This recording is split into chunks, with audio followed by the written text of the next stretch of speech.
रेहाना और रवि की शादी के बाद रवि के पास कुछ नहीं था। रेहाना, तुमने मुझसे शादी करके एहसान किया है। मुझसे ज्यादा तो तुम कमाती हो। अरे तो क्या हुआ, एक दिन आएगा रवि कि तुम खूब पैसा कमाओगे। मुझे तुम पर पूरा विश्वास है।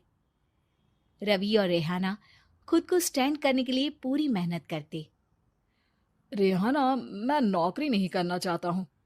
तो कोई बात नहीं, मैं नौकरी करके घर चलाती हूँ, तुम बिजनेस सेट करने की कोशिश करो।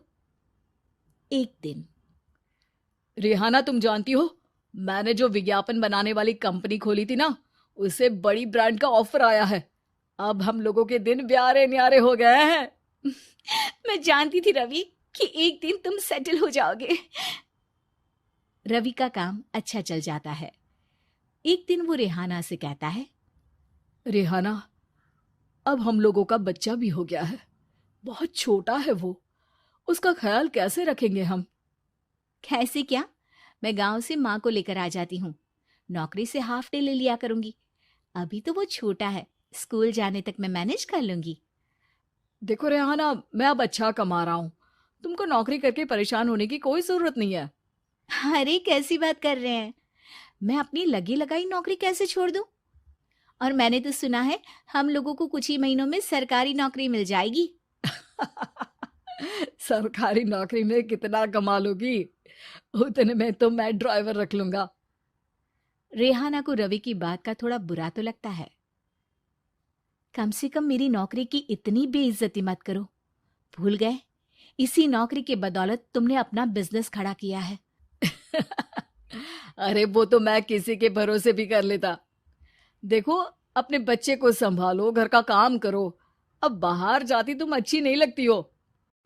रेहाना रवि के कहने पर नौकरी तो छोड़ देती है, लेकिन अब बड़े से घर में उसकी कीमत किसी नौकर से कम नहीं होती। एक दिन रवि का दोस्त आता है। भाभी, हम लोग तो आपको तब से जानते हैं जब से आप लोग शादी होकर इस शहर में आए थे। आपकी बदौलत ही सारा बिजनेस खड़ा हुआ है। ये किस्मत तो आप ही की है भाभी। हाँ हाँ भाई, हमारी मेहनत तो कुछ है ही नहीं।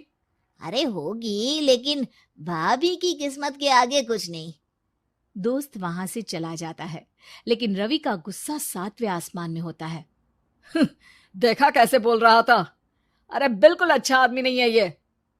कैसी बात कर रहे हैं आप? प्रशांत भैया तो बहुत अच्छे इंसान है रवि। कैसे उन्होंने हमारे मुश्किल वक्त में हमारा साथ दिया था। अरे था पैसा तो साथ दिया, नहीं तो कौन पूछता है? रवि का व्यवहार पैसा आते ही अलग हो गया। वो बंदे को बंदा नहीं समझता। घमंड से घिरे रवि ने तो एक दिन हद ही कर दी। रेहाना, मैं अब तुम्हारे साथ नहीं रह सकता हूँ। क्या क्या बकवास कर रहे हो रवि? क्या कहना चाहते हो?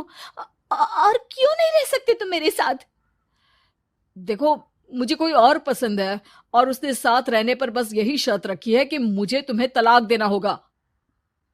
रेहाना, जो कि एक स्वावलंबी महिला थी, उसने बिना देर किए रवि को कह दिया, कोई इश्यू नहीं, मुझे पैकिंग में 4 दिन का वक्त लगेगा, लेकिन तब तक मैं तुम्हारे साथ नहीं रहूंगी। 4 दिन के लिए तुम कहीं और शिफ्ट हो जाओ, मैं घर से निकलूंगी तो बता दूंगी। रवि घर छोड़कर चला जाता है।